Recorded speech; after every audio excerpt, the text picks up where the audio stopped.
আজকে তোমাদের দেখাবো একটা ব্রাইডাল ওয়াটারপ্রুফ মেকআপ বেস, যেটা গরমকালে করলে কিন্তু মেকআপ ওঠার কোনো চান্সই থাকবে না। প্রথমেই দেখো এখানে ওয়াটার টেস্ট করে তো আমি ছোটো একটা ক্লিপ দেখিয়ে দিলাম। প্রথমে এই জন্য যেটা অ্যাড করেছি সেটা হচ্ছে পিক্সির টোনার। পিক্সির টোনারটা দেওয়ার পরে ভালো করে ড্যাব ড্যাব করে পুরো ফেসে আমি টোনারটাকে অ্যাবজর্ব করাবো। এই যে আই মেকআপটা দেখতে পাচ্ছ, এটা দেখতে গেলে কিন্তু তোমরা আমার প্রোফাইলে চলে যেতে পারো, আমার প্রোফাইলে আপলোড করা আছে। এবং এরপরে আমি ইউজ করেছি ম্যাকের প্রেপ সেট গ্লো ফিক্সার, এবং সেটাকেও ড্যাব ড্যাব করে ভালো করে অ্যাপ্লাই করে দেন আমি 2 মিনিট সেটাকে শুকোতে দেবো। ফেসে পুরোটা অ্যাবজর্ব হয়ে যাওয়ার পর এখানে আমি ইউজ করছি কিন্তু স্ম্যাশ বক্সের প্রাইমার, যেটা কিন্তু ওয়াটারপ্রুফ এবং সোয়েট প্রুফ মেকআপের জন্য খুবই দুর্দান্ত একটা প্রাইমার। তো ঘামটাকে পুরো টেনে শুষে নেওয়া এবং কন্ট্রোল করার জন্য খুব ভালো একটা জিনিস।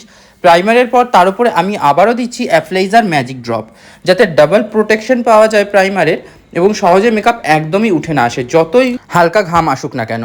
তারপরে এটাকেও ভালো করে পুরো মুখে আলতো আলতো করে স্প্রেড করে দিলাম। দেন আমি এখানে ফ্লিকার ফাউন্ডেশন দিয়ে বেস করে তার ওপরে কিন্তু তার সাথে ফরএভার 52 মিক্স করে ফরএভার 52 এর প্রো আর্টিস্ট ফাউন্ডেশন দিয়ে এখানে কিন্তু বেসটা করেছি।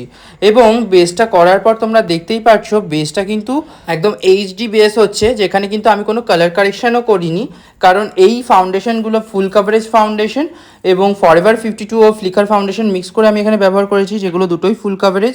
ফরএভার 52 এর প্রো আর্টিস্ট ফাউন্ডেশন গরমকালের জন্য খুবই ভালো, এবং এই জন্য যাতে মুখের লেয়ার একদম পাতলা থাকে, একটা লেয়ারই কাজ হয়ে যায়, সেই জন্য কিন্তু আমি ব্লেন্ডার দিয়ে ডাইরেক্ট ফাউন্ডেশন দিয়েছি, কালার কারেকশন করিনি। তো এরপরে আমি যেটা করেছি, মুখে কিন্তু রিকর্ডের লুজ পাউডার দিয়ে হালকা করে সেট করে মোটা করে লুজ পাউডারের একটা লেয়ার দিয়ে রেখেছি বেকিং করার জন্য, যাতে লুজ পাউডার ভালোভাবে ফেস যতটা সম্ভব টেনে নিতে পারে, আর ঘাম আসলে লুজ পাউডার সেটাকে অ্যাবজর্ব করে নিতে পারে, সহজে ঘাম মেকআপ নষ্ট না করতে পারে। পুরো লুজ পাউডারটা পাউডার ব্রাশ দিয়ে এক্সট্রা যেটুকু ছিল ঝেড়ে দিলাম। প্রথমে মনে রাখবে হালকা করে লুজ পাউডার সেট করব, তারপরেই কিন্তু বেশি করে বেকিং করব।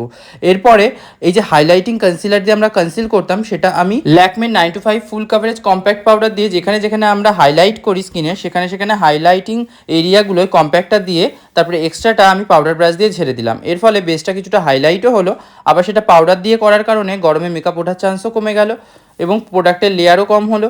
এরপরে আমি কন্ট্রোল করে নিচ্ছি দেখো, এবং ভালো করে কন্ট্রোল করার পরে নিচটা শার্প করে নেব এইভাবে। যাদের নাকে প্রচণ্ড পরিমাণে ঘাম হয় তাদের নাকে লিকুইড বা পাউডার হাইলাইটার না দিয়ে আমরা কিন্তু এরকমভাবে একটু গ্লোয়িং লুজ পাউডারও সরু করে অ্যাপ্লাই করে নাকের মাঝখানে দেন ঝেড়ে দিলেও একটা হাইলাইটারের মতো কাজ করবে, হালকা সফট।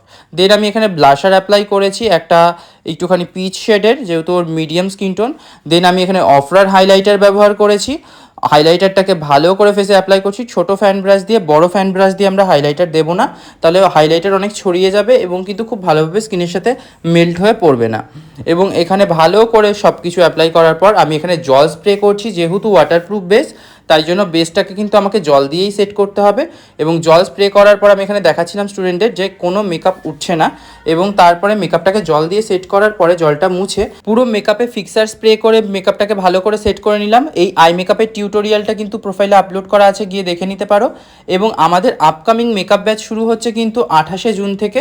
তোমরা যদি এমন সুন্দর মেকআপ শিখতে চাও, মেকআপ আর্টিস্ট হতে চাও, জয়েন করতে পারো। আর এই লুকটা কেমন লাগলো অবশ্যই জানিও।